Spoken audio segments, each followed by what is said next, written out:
Blue skies means fun days. Helping skydivers with tips and techniques about safety, training and fun jumping from those who know.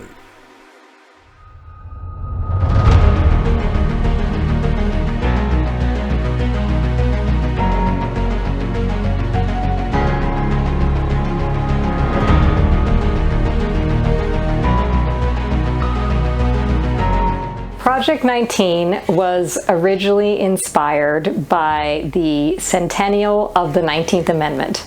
The 19th Amendment was the amendment to the Constitution that granted women the right to vote in the USA, and it happened in 1920.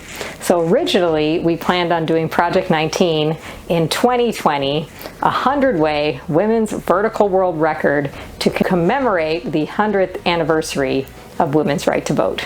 Originally, we were supposed to do the record in 2020, but then, world pandemic. So when COVID happened, it caused a lot of problems for everything in the world, but specifically for Project 19. Skydiving was shut down, international travel was shut down, and even though Project 19 was commemorating the 100th anniversary of the right to vote in the USA, it was based on the history of the right to vote for women worldwide, which was all happening around that year mark, give or take, 10, 20 years for different places. So we had women coming from all over the world to create this world record, and they couldn't skydive to practice, and they couldn't travel to the USA to do the record in 2020. So it took till about 2 more years. 2022 November is when we finally were able to host the Women's Vertical World Record,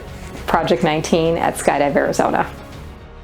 The level of support worldwide was pretty awesome. Basically, we had women training since 2018 for this world record all over the world. We had kind of a system set up of regional captains, so there was women in each country.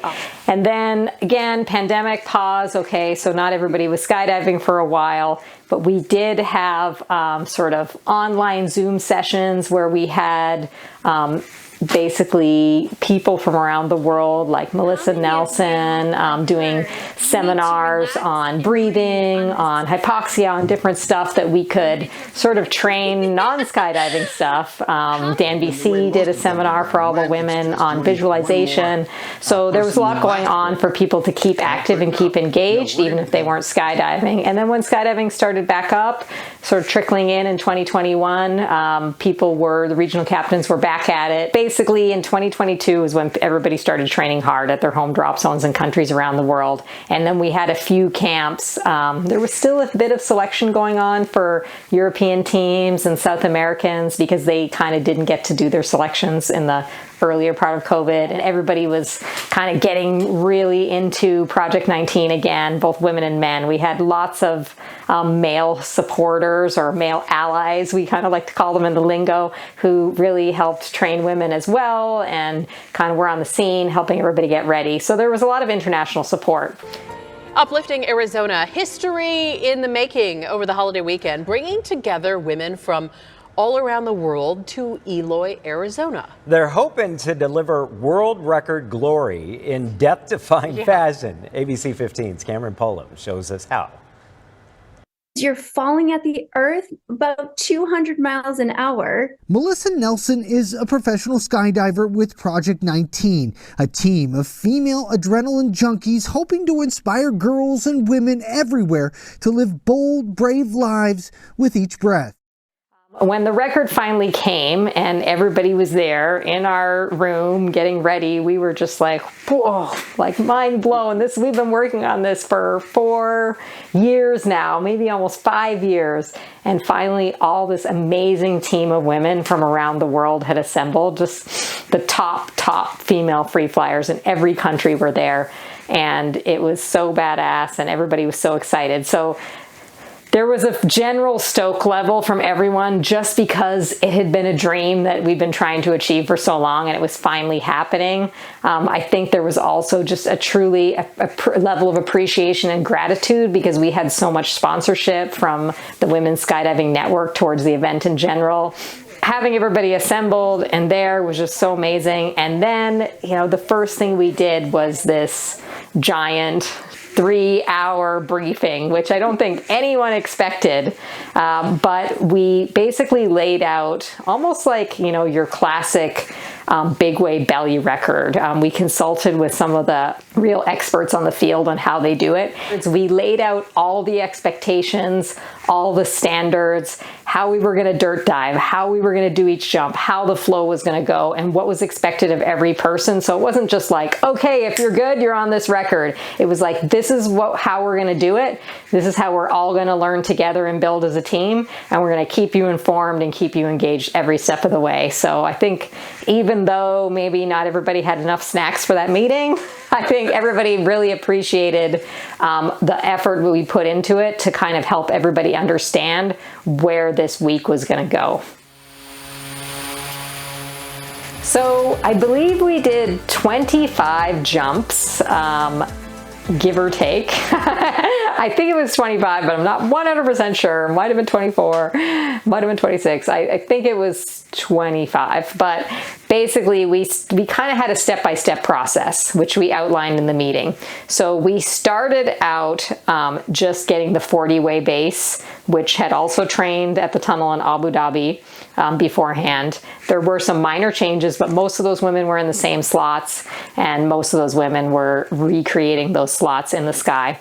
So we started training that 40-way base out of 3 airplanes, which was a real luxury because normally you would want to do that at 2 airplanes, but because we had a good level of sponsorship, we were able to train it exactly like how we were going to do it for the 100 ways. That was really beneficial. And then the other women that weren't on that 40-way base were basically doing tunnel and kind of learning the grips for their pods, and then doing some small ways to kind of get current and practice taking grips and do their little section. So that was all super productive. That was kind of the first day. Then we moved into integrating everybody onto the big jump.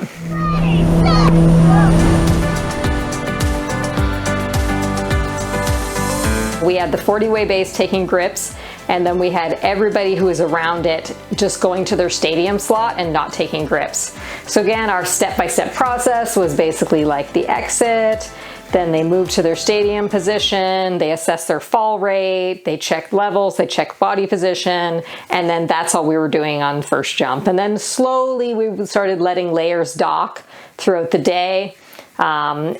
And yeah, it was going really well. We were basically getting, we had majority of the women 100-way on the jump. We weren't all taking grips yet. We weren't building everything yet, but the 40-way was getting more and more solid, like really super solid, and the layers were kind of created bit by bit. So then we went to just kind of working on that the next day. Then it kind of became clear that in the outer edges of the 100-way, that's where maybe the experience level wasn't as high, maybe some of the discipline because of adrenaline and all that, is still happening and everybody's kind of learning together. Those girls weren't guaranteed that they were going to get it. They were doing great, don't get me wrong. They were doing fantastic and displaying awesome talent, but they weren't necessarily like, okay, we're getting the record on the next jump. It just wasn't realistic yet. So we went to a strategy after a weather day of cutting the jump back to first 72, which was pretty much everybody who was 100% nailing it. And 72 was also a really special number. Part of the reason we got such a high level of sponsorship was because we were appealing to, again, that historical celebration of the women's right to vote and just women's rights in general.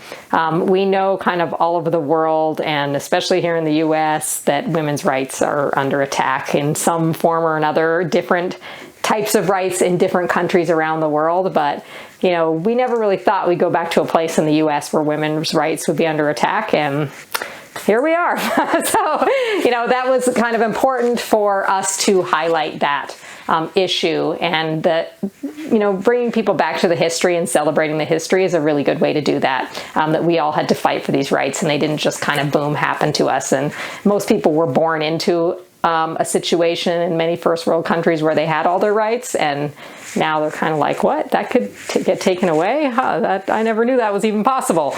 So we wanted to talk about the history, and 72 was a significant number because it was the number of years from the first Women's Right Convention in Seneca Falls, New York, where they started talking about the idea on a political scale of women getting the right to vote in the US.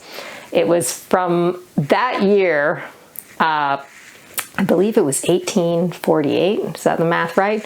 Where those women started talking about that. 72 years later, it took that many years for women to actually get the right to vote in 1920.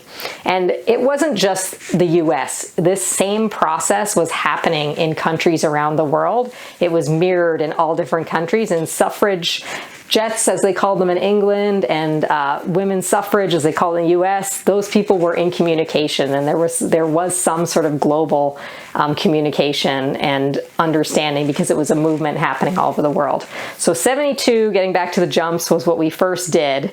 We knew it was achievable. It had a great historical significance, and we nailed it on the first jump. So we knew that was definitely possible. The next level that we felt was a really great number, mostly because of the skydive, not because of historical significance, was 80. It was basically the, everybody but the outside layer. We nailed that on the first jump too. So the second jump of the day. So we got those two records, and then adding the next 20 really proved elusive. So we did a series of jumps getting back to the 100 afterwards, and then worked on that 100 way, we were, onesies and twosies off here and there. It was really close. The second last jump was probably our best jump of the whole camp. It was like so quiet, but there was 3 women, again, lesser experience, they shouldn't feel bad. They were nailing it. They were doing awesome, but they still didn't completely have their docking dialed in. They didn't completely have their sight picture dialed in. And, there was a little bit of on again, off again. So we had, one woman got on right as another one was just about to get on. And then one woman kind of peeled off right at the break off. So it was literally, if you looked at the frames of the video, it was like 1/100th of a second away from being a record. And the judges, actually, originally 2 judges were like, it's good. And then as we analyzed the video with the 3rd judge, we were like, it's not good. And as soon as I saw the video on the screen, I let the judges do the work, but I had my doubts. I saw the burp, burp, and I was like, maybe we have a picture. Maybe we have a moment, and that's all it takes for a world record. One moment where everyone's performing exactly the same time in sync, the whole team. But we didn't, and that's okay. We soldiered on. We were going to 20,000 feet every jump, so women were starting to feel the effects of the high altitude, and it's totally normal. 25 jumps is a lot of jumps to high altitude. So we decided to do one more jump just for the heck of it. We cut it back to, I think it was around a 90 way, and we just had to replace people in some slots, but it didn't really go that well. I mean, when you take out critical people, I think we still built to over 80, but it wasn't a record. There you have it. We had the record of the 80 stands. Leave some room for improvement for next time. And we got tons of press coverage, tons of news channels wanting to know about this mission that was, not just a skydive, but celebrating history, celebrating women's rights, trying to inspire women and girls to just lead their lives, and whatever they choose, whether it's skydiving or another thing, we want them to lead bold, brave lives of their own design. The message out there has kind of been an ongoing thing. What are we in? We're in April 2023, and I'm still having press and people and social medias and traditional medias contact me about Project 19. People just love the story, and they love the fact that it's inspiring to so many people, and that it's kind of like highlighting a part of achievements within women that they can do whatever they set out to do, and none of us have to hang back because we're a woman. If we want to have a family, then we should do it. If we want to become a surgeon, we should do it. If on Project 19 there was doctors, there was mothers, there was pilots, there was any amazing, there was actually a rocket, like a real rocket scientist that was like a launch coordinator for actual rockets that go to space. So I won't mention the company, but yeah, I mean, there was amazing women, and I think just all those inspiring stories, people from all over the world, people of all ages and races. It's kind of like the gift that keeps on giving. We just keep inspiring people from Project 19, and we do kind of have hopes to keep not Project 19 going, but the idea of women's leadership. So women within skydiving in the US, I'm not sure of the worldwide stats, but my guess is it's pretty similar. It's only about 15% of skydivers. So, you know, you go in the drop zone, I think it feels like a little bit more. It doesn't feel like 15%. It probably feels like 20, 25. I don't know how it feels to you, but that's what it feels like to me.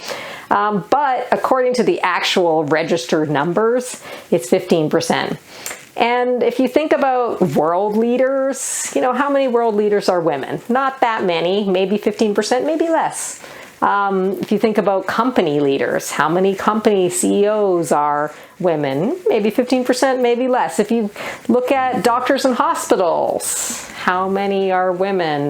You know, maybe about that, maybe a little bit more, I'm not sure. So we're kind of seeing a trend here of people in leadership roles. We're kind of hovering around that mark. You know, it's inching up. It used to be 0 100 years ago, or maybe one random person once in a while really emerges as a great leader, a very special person who maybe had a privileged background that was able to rise. But now we've kind of created, mostly, not everywhere, laws that allow women to do what they want. Now we're starting to deal with the social, generational kind of change of letting women realize that, heck yeah, I can be a leader. And Project 19 helped in skydiving in its small way. With empowering regional captains, we gave them a chance to go out there and be leaders and do their own training camps and start teaching people. And I see it, like I see some of the women who are some of the key players in Project 19 now doing tunnel camps in their own area, managing businesses related to skydiving. It's not that they wouldn't have not done that without Project 19, but Project 19 gave them a little kickstart and made them realize, hey, if I can do this, you know, I can do this and I can do this. And, you know, that's kind of how I started. In college, I managed a big event, and I was like, hey, you know what? Managing a big 50-person event where I had all fellow students under me, you know, that was actually pretty cool. And I think I could lead this, and I think I could lead that. And it just takes dipping a toe. You know, whether you're a man or a woman or a minority or whoever you are, and you're kind of nervous about being a leader, that Project 19's kind of next mission, or maybe even the WSN kind of in conjunction, is to kind of help inspire people to become leaders, and specifically women.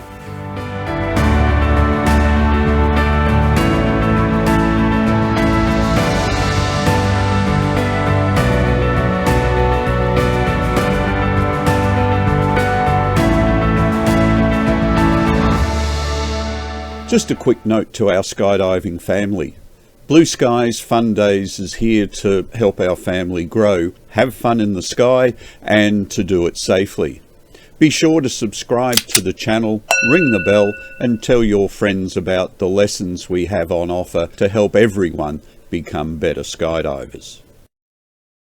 For more tips and techniques, click subscribe.